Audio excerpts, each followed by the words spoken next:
Om Swastiastu. Kerajinan tenun songket Bali merupakan salah satu kerajinan tradisional asli Bali yang memanfaatkan sumber daya lokal alam Bali, dikembangkan dengan berbasis nilai adat, tradisi, seni, budaya, dan kearifan lokal Bali, sesuai dengan visi Nangun Satkerti Loko Bali melalui pola pembangunan semesta berencana menuju Bali era baru yang perlu dilestarikan. Bagaimana proses membuatnya? Mari saksikan bersama video berikut. Om Santi Santi Santi Om.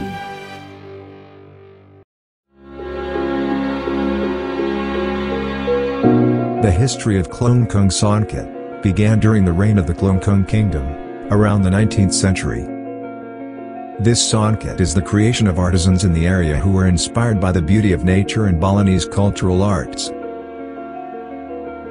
Jadi kita berbicara Songket, niki gumanti saking dubun. Saking zaman kerajaan di Gel-Gel, Songket niki sampun biasa dikerjakan di Puri.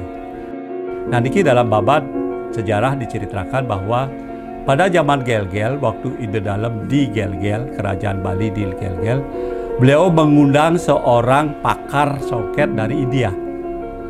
Kemudian datang ke Bali di Gel-Gel, pakar India niki memberikan pembelajaran Songket di Puri, khusus untuk anggota Puri. Dan selanjutnya setelah zaman kerajaan bergeser sampai ke Klungkung, itu juga istri-istri ya semua melaksanakan juga Songket sebagai satu kegiatan rutin.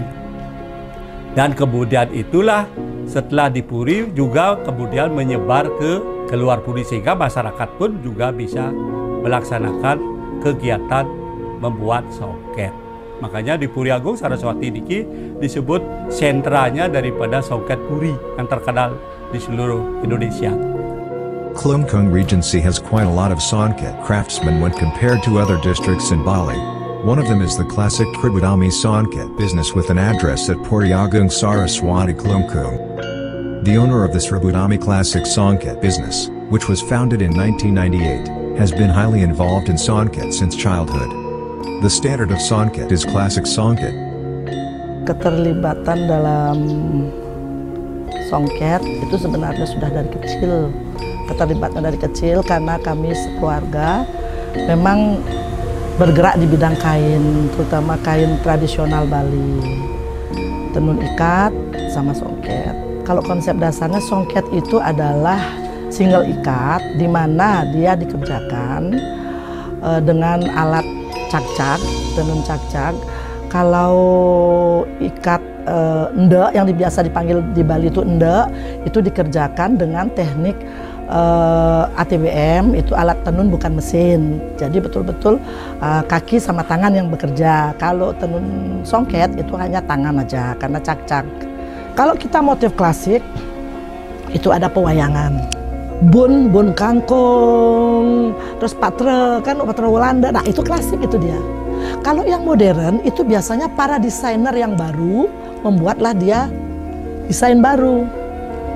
Kentan itu paling bunga-bunga, kentan kotak, kentan yang minimalis lah. Perbedaannya di sana. Tributami's classic Songket business has approximately 20 workers. Karena sebenarnya sebelum ipar-ipar yang menikah itu penuh Puri Agung Saraswati ke dari barat rata penuh nih kalau tahu tuh, karena mereka sudah menikah, mereka bawa alat itu ke rumah masing-masing. Tapi yang jelas itu rata-rata kalau untuk Songket Puri itu ipar semua, ipar sama mertua. Tributami Classic Songket has participated in several competitions at the ASEAN level. Dari tahun 2010 ya, yang ikut beberapa lomba. Kebetulan lombanya itu diadakan setingkat ASEAN kan, di mana pesertanya itu ada dari Thailand, Burma, Laos, Vietnam, Jepang juga ikut pada waktu itu. Yang kebetulan dapat juara. Yang tahun 2011 yang dapat juara sebagai juara 1 dengan teknik dan pewarnaan. Tahun 2012 yang ikut dapat juara umum karena secara teknik dan pewarnaan alam yang saya pakai, jadi pewarnaannya ada dua aja, chemical sama alam. Pewarnaannya satu, kita masih sampai sekarang memakai kimia. Ada beberapa yang pakai adalah pewarnaan alam, di mana pewarnaan alam itu sangat sulit, sangat sulit. Prosesnya itu memakan waktu 3 bulan sampai 4 bulan baru menjadi ready untuk ditenun.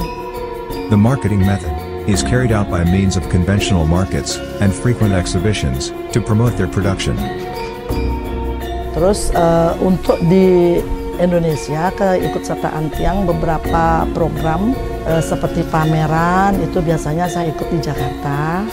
Beberapa produk Tiang memang sudah ada di museum juga, saya ikut pameran keluar juga ke mana Melbourne, ke Jepang, ke Malaysia, sudah Singapura, sudah beberapa negara yang Tiang kunjungi. Itu kebetulan membawa produk-produk yang memang klasik. Itu namanya barang seni. Harga itu tergantung satu bahan, dua tingkat kesulitan pengerjaan, tiga warna. Warna alam pasti mahal. Kendalanya satu adalah di benang, bahan baku. Bahan baku sangat kendala bagi kami penenun songket, karena bahan baku Indonesia belum bisa membuat sutra yang bagus. Terus terang saya yang berani bilang seperti itu, karena saya sudah beberapa kali mencoba, dan sekarang saya sudah mencoba benang yang dari Jogja. Itu ada Rosil namanya, kita coba, itu pun kendalanya songket yang kita hasilkan menjadi tebal, kayak wool, tidak terlalu diminati lah sama orang. Orang kan inginnya ringan, enteng, terus dipakai lebih praktis. Harapan Tiang sangat ini sekali nih, kalau bisa tolonglah kami diikut sertakan, dipromosikan yang gencar, karena songket itu kadang-kadang orang untuk apa sih? Karena sekarang orang buat songket itu hanya untuk kamen gitu aja.